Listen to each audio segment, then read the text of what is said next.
It's Clark and Perry on the case. Da-na-na-na. Clark and Perry Do what it takes. Da-na-na-na. Clark and Perry investigate. The activities and interests of local artists in the Windy City's finest throughout both Lethbridge and Medicine Hat, Alberta. Available on TELUS Optic TV on demand, VidFlex, YouTube, and more for limited time only. Terms and conditions apply. Da-na-na-na.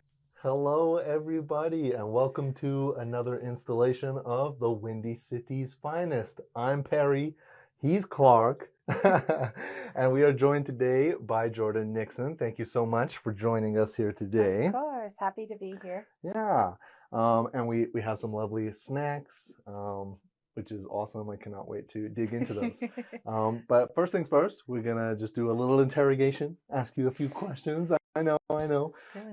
And yeah, just kind of get to know you and let our people at home get to know you too. Sure. Cool. We'll just dive in if that's okay. That's okay. Awesome. So our first question is just, what are you most proud of about yourself? Oh, about myself. Mm-hmm. Just like generally? Yeah, or it could be related to, your art and your practice. Okay. Either way. This is something I think I had to learn to be proud of, which is my ambition. Mm-hmm. I am a very ambitious person. I like to drive forward into doing things. I don't love waiting for things to come to me, but if they do, that's amazing, and I do leap at those chances. But yeah, I would say my ambition is the thing I'm most proud of. Mm-hmm. That's been something that has been instilled in me from a very young age. Both my parents are very ambitious people. I was in sports and dance and all sorts of things from a very young age.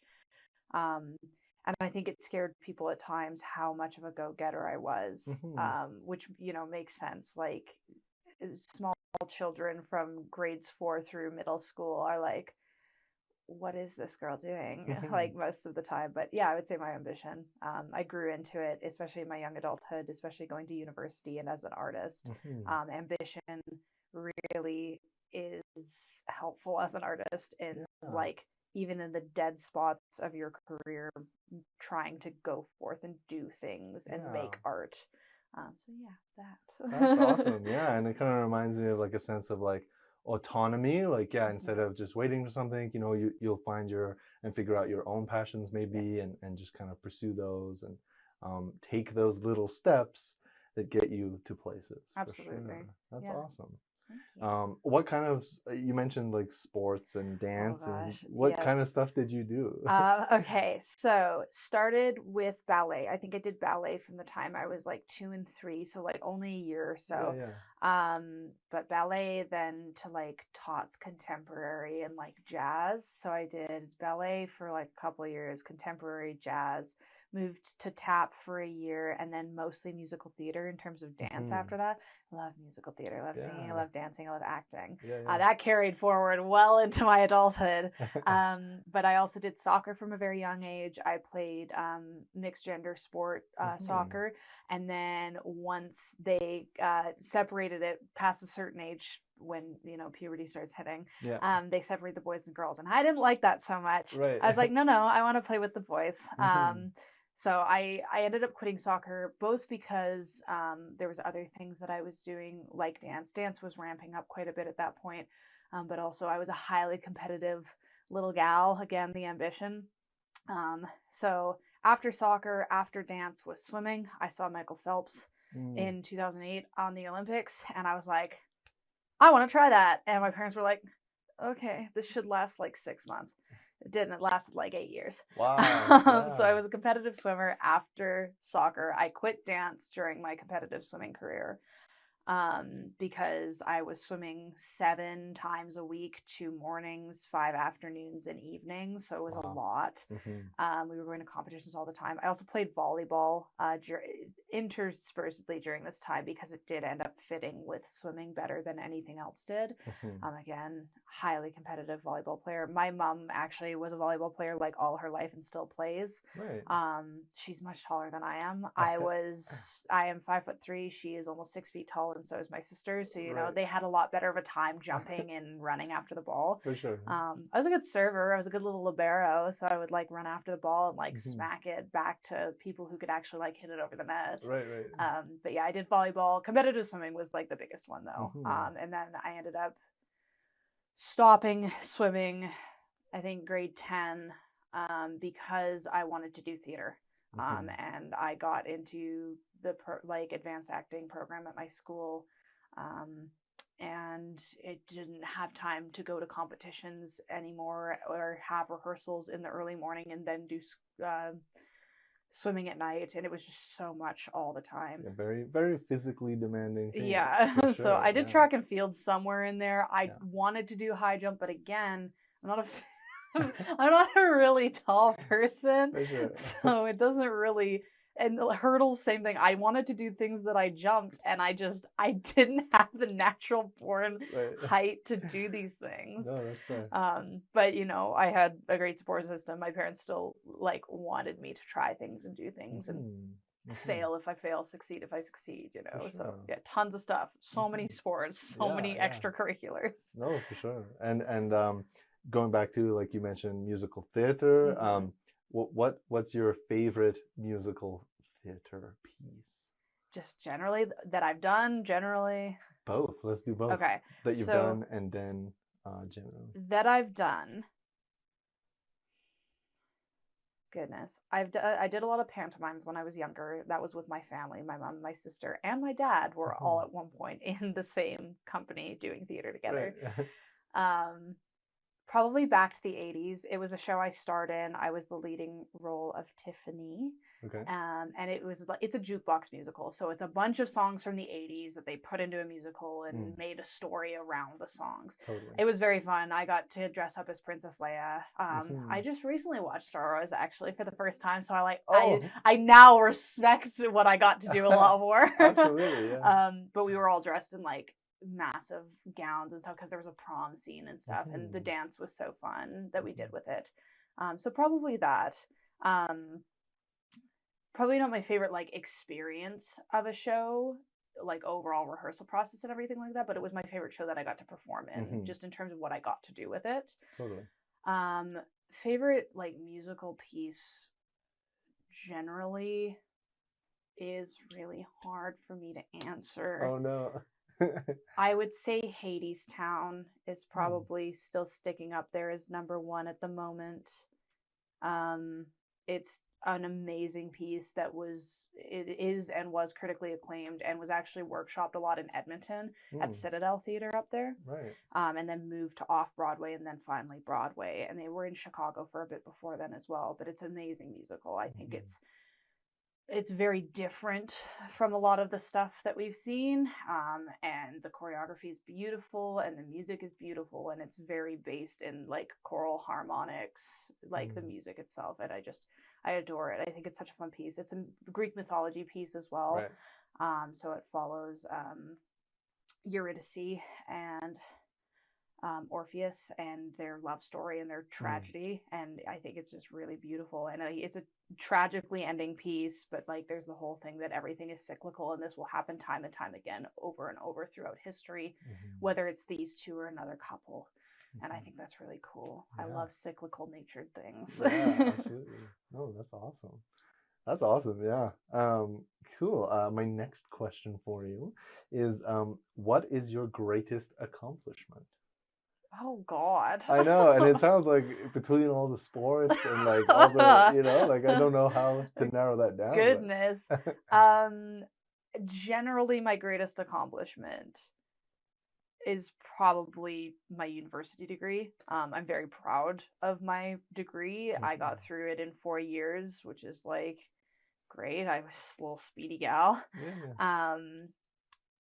But it was also just like the biggest learning experience I think I've had in my life, like both socially, intellectually, emotionally, just being in a space with other people wanting to learn and wanting to create things. It changes a person a lot. And I think I both grew up throughout it and also found that some of the things that I have left behind as a person in like high school and stuff were actually important to myself. And like, bringing those back into my life and having that sense of like childlike wonder and being able to just like go see a movie or a theater piece and not pick it apart because that's all you do in theater school Absolutely. is watch things and rip it to shreds. Yeah. So stuff like that, where it was like relearning after university, what actually I wanted to get out of life and what I want to get out of art, and when I experience art, what that's like.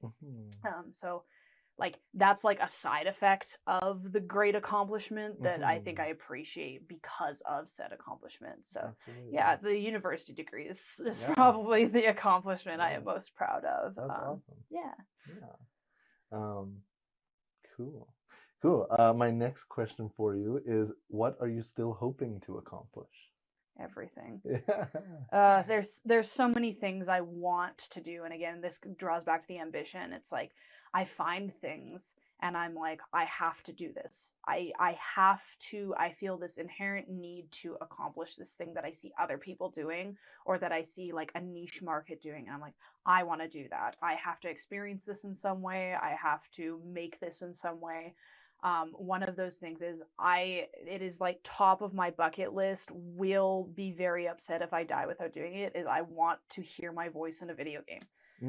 I have to do that. That's what I still want to accomplish, is one of those things. I want to stream more. A lot of my friends stream video games. I'm on those streams a lot. I don't stream a ton myself. I need a better computer. But I want to build that sort of online community that I saw really explode like during COVID. And they've stayed large after the fact. Things like Critical Role, the D&D community online has really like grown. Minecraft SMPs, like it's all these weird little niche markets that just, they have such tightly knit communities and such huge like sway on the internet, and in terms of storytelling and what they do with the audience that they've been given in that community, that I think is amazing. And so I want to foster that sort of thing within my own friend group and like in an online space, because I just think it's cool. The biggest thing for me is telling stories. That's why I became an artist. I love telling stories. I love experiencing stories, and I want to be able to make people feel that kind of same way, is like I'm experiencing something really special. So that's another thing, streaming more, building an online community. What else? There's just so many things. Like I want to travel more. I've been very privileged and able to travel lots, but I feel like being able to travel and experiencing different cultures and experiencing different food and people in different places really gives people a different outlook, and like that in itself is a privilege, to go and be like, oh, people do not live the same way as I do. Like where we are in North America is really an outlier, and we don't think about it like that because we live here. But like you go to even Mexico and it's so different. I went to Europe 4 years ago now, and it's so different. I'm like, oh wow, there's thousands of years of history here and culture rather than a few hundred. Right? So again, stuff I want to experience in terms of travel, it relates back to building a community and being able to like spread like this sort of like put yourself in somebody's shoes, or the world, like whole world is an oyster, it's an option, and there's like so much stuff out there. And I think that's a really interesting point, as far as like, you know, people tell stories differently in different cultures and different places geographically, and so I think that's a really interesting pursuit for an artist, to try and engage with those perspectives and views, so that you can potentially, you know, see how that fits into your own perspective and experience. And, that's awesome. I wish to broaden my worldview, I would say, is like the blanket statement over that, because I think we all have very, very narrow worldviews because of just the way we live. Like the internet's a beautiful thing and it allows us to experience so much, but we still we have biases, and like we don't fully experience what is out there and what could be out there. And I think that honestly that makes me think of that kind of like childlike wonder and just like imagination that you mentioned, like kind of bringing back into your life. And I think that's really awesome, for sure. I get that a lot myself, actually, for sure. Okay. My next question for you is, what do you want people to know about you? What don't I want people to know about me is an easier question. I want people to, one, know that a story is most important to me. Whether that is, I think I have this in the biography I sent to you guys, whether that is in a professional setting and being able to tell like this fantastical story about dragons or like a Lord of the Rings-esque like high fantasy story, or you have a funny story from a party. Stories are my favorite thing. They make me laugh, they make me sad. Like I could look at a book or read a book or look at a piece of art forever and find new things about it. And that's what is like the core of my being. My swan song is stories and telling stories and experiencing stories. So that's one thing I want people to know about me.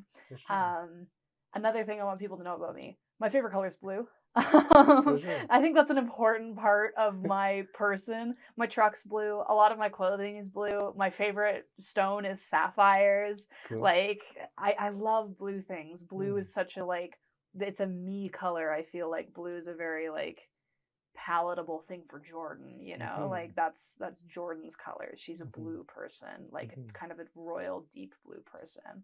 Awesome. That's a describe yourself in a color. Blue, royal blue, sapphire blue. Sure. I have a massive sweet tooth, obviously. Yeah. I love pop. Like these are such like small things, but I feel like they are important things about myself. Like that give you an insight into my person. And I think that's really interesting. Yeah, I think a lot of people might overlook these things that they really enjoy, but if something brings value to your life, even if it's pop or it's candy or it's like like just listening to or telling great stories, I think that's really valuable. Yeah, that's awesome. Oh gosh, there was one more thing. Oh no, and I interrupted. No, that's okay. I wear high heels. Okay. And the reason I wear high heels has changed. When I started wearing high heels, it was because I thought they were beautiful and I loved them. And then I realized as I wore them that I was very cognizant of my height, because I was surrounded by people who were very much taller than I am. My mom is a lot taller than I am. My sister, like, even though it doesn't seem like 5 or 6 inches is a lot, it is to me. I'm constantly looking up at people, and so when I wore heels, I could look at people on the same level. For sure. I have gone back to not being so cognizant of my height. I just like wearing high heels. I think it's fun. I think they're beautiful. So I can run in them. That's something fun to know about me. Yeah. I did a whole show with you where I wore high heels and sword fought. And it was D&D, right? And it was D&D related, like and related. Brent was in that show too. And we were all in that show. And so like that was a lot of, can you wear heels? Yeah. And then I did a sword fighting piece for my audition and they were like, oh, you can do combat in heels. And I was like, yeah. So that's a fun thing about me. What else should you know about me? I'm a nerd. That's the last thing. I'm a huge nerd. Nice. Huge nerd. How so? So you like everything? Gosh, video games, Dungeons and Dragons, books, science. I love marine biology, and I could tell you so many things about sharks. Interesting. Such fun facts lie in my little brain. Yeah. I'm a nerd when it comes to brands and like knowledge. I like general knowledge things. I will just bring up random facts and people are like, why? Where did you learn that and why? And I'm like, I don't know. I read it somewhere one time and it really stuck in there for some reason. I find things fascinating. I find people fascinating and fun facts fascinating. There's so many facts to the world. So everything I am a nerd about. I am very passionate when I find something I enjoy or I think is interesting. And I tend to fixate on it a little bit, even if I don't for a long time. In the moment, I get very passionate about little things. So, I know you mentioned like one of your goals would be to have your voice in a video game, and if you're a nerd about video games, I'm just curious, like, what is your favorite video game? I know that's such a hard question. My favorite video game, and it's not. I would have to pick one, I guess, out of the series. But my favorite video game saga is Mass Effect, the original 3 Mass Effect games, Mass Effect 2, and Mass Effect 3. I adore them. I think the space opera genre, people find it very strange that I didn't get into Star Wars sooner because I enjoyed Mass Effect so much.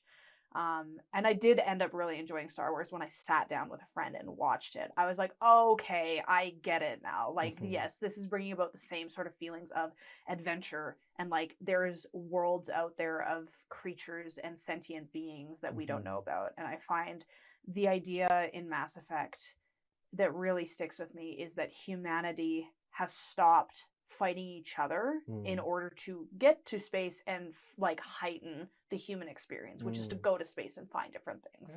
And that sticks with me a lot in a lot of space media, because that is like the key thing, is that we all have to stop like messing about with each other and fighting with each other in order to go elsewhere and to find new things.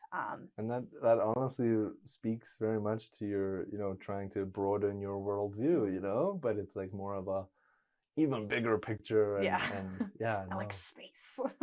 And then like the whole storytelling element of things, being an artist and appreciating or recognizing even our differences and appreciating our similarities. For sure. Absolutely. Awesome. Yeah, I love Mass Effect. It's a great game. Awesome.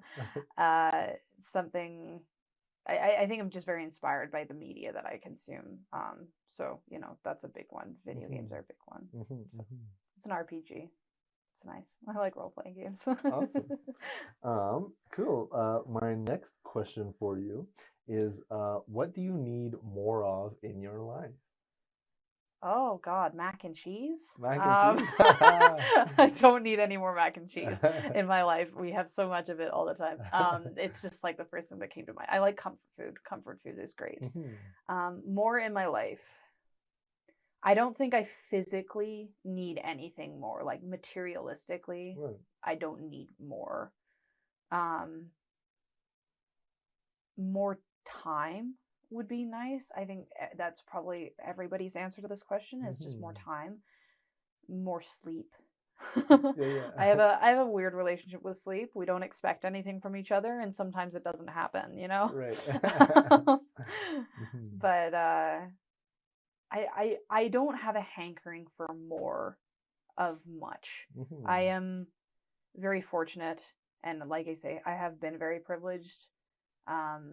So it's hard for me to think of something that I need more of and really like grasp onto that, because I am very fortunate and I want for very little, which is amazing. And like I say, I'm very lucky for that fact. So yeah, I would say time would be the biggest thing. Like, it seems like days pass so fast now. I'm like, oh, it's June 18th, 17th. What day is it? Nobody knows already. And I feel like I just started my summer job, my full-time summer job again. But it's been 2.5 months. I'm like, oh, ooh, that was quick. For sure. Right on. The next question is kind of the parallel to that question is, what do you need less of in your life? Shoes. Less shoes? Less shoes, less clothes. Yeah. Need to go through my closet again. Don't we all? My boyfriend is nodding behind the camera. Like, yes, she does. Less nihilism. I am a nihilist at heart. And like, despite my very positive, like, I want a bigger worldview, I think people should come together and appreciate their differences. I see something on the news and it just drags me into a pit of despair. And I'm like, humanity sucks. The world's going to end someday and none of us will be any the better for it. We're not going to make it to space. We are not getting to space. But I think nihilism is a big thing, and pessimistic, like negativity generally, I think for me is what I need less of. I try to find and romanticize the things that I don't like doing. If I wake up and I'm like, I don't want to go to work, I try to romanticize it, because that makes life better and it makes life worth living. Like, I love my job. There's just some days I don't want to do it. But yeah, less nihilism, less negativity. And less material things, even though I really, really like them. I like jewelry. I like shoes. No, that's fair. And like, I mean, honestly, I'm pretty big on like minimalism and like Mhm. cutting back on things. But Yeah. I think one of the biggest things I've learned about that is that if something again brings value into your life, Yeah. then it's worth keeping that thing. What 3 words describe what you're most grateful for? And I remember family, the internet, and I cannot remember the third thing. The third thing was boyfriend. My boyfriend. Awesome. Yeah. Cool. Obviously, very grateful for my significant other. We've been together a long time. And I think we have a really lovely working and personal relationship. And it keeps me calm a lot of the time and grounded in reality, which I need because I'm a Pisces and my head is up in the clouds lots. I'm a water sign, so getting dragged back down to earth because I do love my fantasy and I do like my escapism. Having somebody to be like, hey, I'm really busy, I need X amount of help this week with the dishes, like just little things that give me a task to do. I super appreciate, it gives me a schedule. So yeah, I appreciate all 3 of those things, but my relationship with my significant other especially. That's awesome. And I'm just gonna dive in here to like the internet and being grateful for that. And we talked a lot about online communities that kind of kind of blew up in the pandemic. And I'm just wondering if this question makes me think of like what are you most grateful for in online communities? Like what has that brought to your life? What do you think it brings to people? I mean, online communities can be a really negative experience. I think we've all experienced like something on the Twitter sphere or like anything like that where it's like, wow, this is odd. And like parasocial relationships is a big term that I'll use. Is like people who don't know celebrities or streamers getting very attached and being like, oh, this is my best friend. Right. Parasocial relationships really came to a head during COVID because everybody was so like stuck in their individual spaces. So there is negativity to it, but the positive relationships that can come out of it, like I'm very cognizant of like how I interact with people I look up to on the internet. I have spoken to through either Twitch or Twitter or Instagram, so on and so forth, people and streamers that I look up to. I'm like, hey, I really like your content, or I'll make art because I do digital art as well. I do so many things, but I do art, and I'm like, here, I made this of you, and I'll get a small response, and like I love those little interactions. It's like the quality of life interactions between somebody who's gotten really big and who is very popular interacting with their community, but also the interactions within said community. The friends that I met during COVID were all through TikTok basically, and it was all through the Critical Role fandom. So a Dungeons and Dragons formatted podcast and YouTube series that has now become extremely huge, and they have 2 videos, like fully animated video series on Amazon. Like it's massive now, and I started watching them when they had 300 viewers on Twitch, and nobody knew who they were besides a couple of voice actors. Right. So seeing that community grow and the art that's come out of that, and also having my group of friends, one of whom I'm going to their wedding in October, like we're at that level of friendship with people that I've met in person once for most of them, twice for 2 of them, and like there's just that very special like connection through hours of video calls and watching TV, like, or watching streams together, and being able to exist in a space digitally with a person when we couldn't have existence in a space with a physical person. That really made those relationships very strong for me. And I never thought I'd be the sort of person to have online friends or like Discord friends. But my mom has experienced the exact same thing. She started playing like one of those massive multiplayer RPGs on her iPad, and she is in a Discord full of people all over the world who she uses Google Translate to talk to, like, and who they've gone on trips together. So like it's the same story for a lot of people, I think, and there's something very odd and very intimately special about those relationships and how they formed in a worldwide pandemic, versus like what you would have going out and meeting people for the first time in person even. So it's like odd as it is special, I would say. Yeah. These relationships in these communities. Yeah. And like one thing I think I'm hearing is just like, I think, you know, you talked briefly about negative experiences, and what I kind of got from that was this sense of like anonymity that the internet kind of gives some people. Yeah. But people are really brave online. yeah, but if you take the time, as you might in person in real life, right? If you take the time, there's a person behind the screen, behind the keyboard, and that you can still connect in that way is really special for sure. Oh, look, there's a person there. Yeah. Awesome. Yeah. My next question for you is, how do you cope when things get hard? Mac and cheese. Mac and cheese. I love it. So coping is again one of those skills that I've had to learn.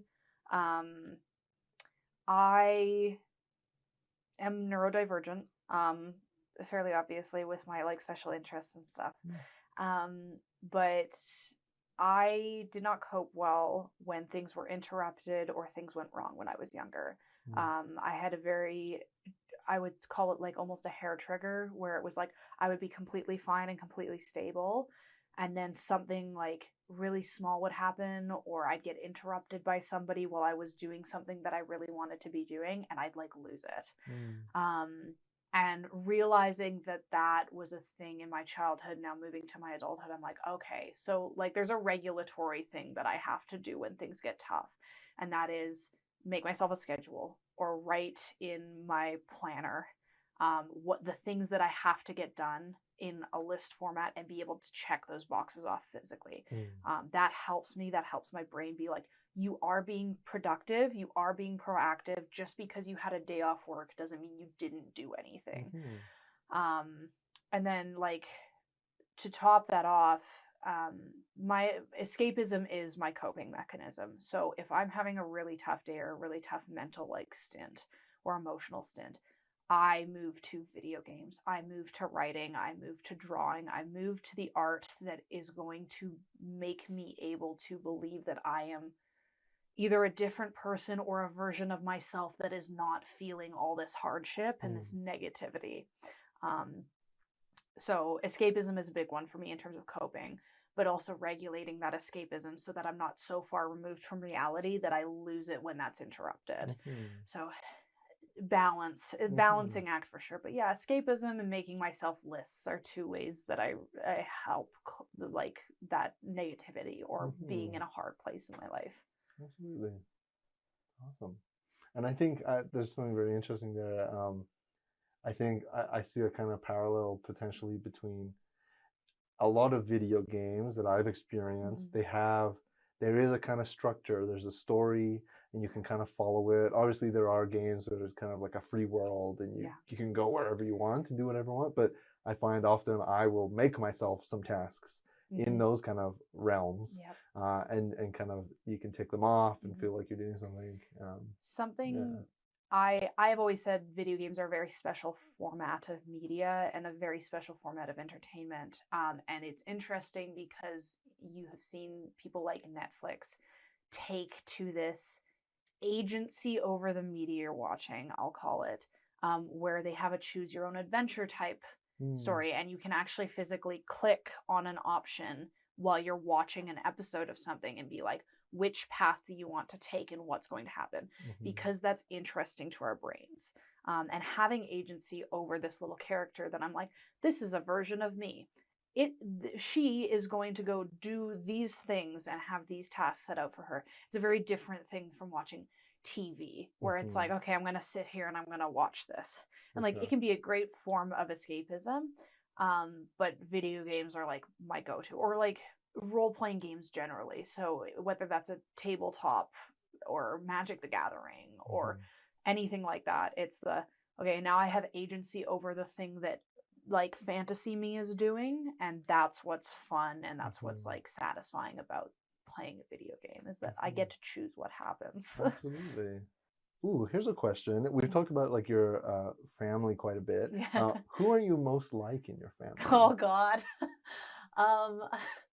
I am such a combination of my mother and father. It's ridiculous. Mhm. You can see parts of me that are very like, oh, that she's her father's daughter, but then there's parts of me that people are like, oh no, you're your mom's daughter as well. Mhm. But combining those two people, you get my father's father, my grandpa John. Mm. And that is who I would say I most like. I have his nose too. My sister and I joke all the time that we ended up looking like either of our grandfathers more than we did like specifically our parents. So Mhm. she is very akin to my mom's dad, and I am very akin to my dad's dad. Mhm. So I would say my grandpa John. He is very intelligent, like super smart guy, and again, just knows things about everything. Mhm. Hey grandpa, what kind of bird is that? Oh, it's a this, and it does this, and its favorite type of seed is this, and that's why I have sunflower seeds in the mix that I put Mhm. out for the birds. Like stuff like that. Fascinating person to talk to, has been all over the world, was a rally car racer, taught the Prince of Monaco how to bobsled. They ran Bobsled Canada in Calgary for a What? while during the Olympics in Calgary. That was their thing. They ran the Wow. bobsled track. They're super interesting people. So Mhm. again, fascinating to talk to, highly intelligent. We both enjoy a very good drink. We enjoy Mhm. our alcohol. Mhm. We also enjoy good food. I really enjoy sitting down with him and tasting a wine, and we will talk about like, because I was never a wine person, and then I finally got into it like a year or so ago, and so we'll have a sip of the wine and we'll be like, okay, what are the tasting notes? And Mm. then he'll have like the app on his phone that tells him everything, and Mm. he'll either tell me I'm right or wrong, and we'll Yeah, play yeah. this little guessing game. Uh-huh. We both enjoy trivia, and again, that comes from the knowing things about things. Mhm. The fun facts, Yeah, interesting facts, for exactly. sure. And we're pretty chill people. I think we both enjoy like I remember when I was quite young going out to the trailer, and him and I would just sit watching the creek that our camper was on. And we'd just sit there and watch the kingfishers and the hummingbirds go around and swat away wasps because he's allergic to them. Oh no. But like sitting by the fire and just like enjoying the world around you and taking in that space is something that I think we share as like a thing. So yeah, I Mhm. would say my grandpa John is the person Awesome. I'm most like. I have one more question about Grandpa Yeah, for John. sure. Does he have a sweet tooth? Yes, Okay, awesome. absolutely. He does, yeah. Awesome, For sure. Yeah, I would say between him and my great grandma Jean, that's where I get that from, and my papa, my Yeah, mom's dad. yeah. All three of them have a Awesome. sweet tooth. We're terrible for it. Cool. They always have little bowls of snacks at their house, so yes. Awesome. Sweet tooth. Awesome. Cool. I do think that's all the time we have for good. questions right now. So yeah, I'm super excited to jump into makeup. For sure. Potentially see Clarky over here, have some makeup done, and yeah, and dive into those Yeah. snacks. So we will see you shortly here for part 2. It's Clark and Perry on the case. Clark and Perry do what it takes. Clark and Perry investigate. The activities and interests of local artists in the Windy City's finest throughout both Lethbridge and Medicine Hat, Alberta. Available on TELUS Optic TV, On Demand, VidFlex, YouTube, and more for limited time only. Terms and conditions apply.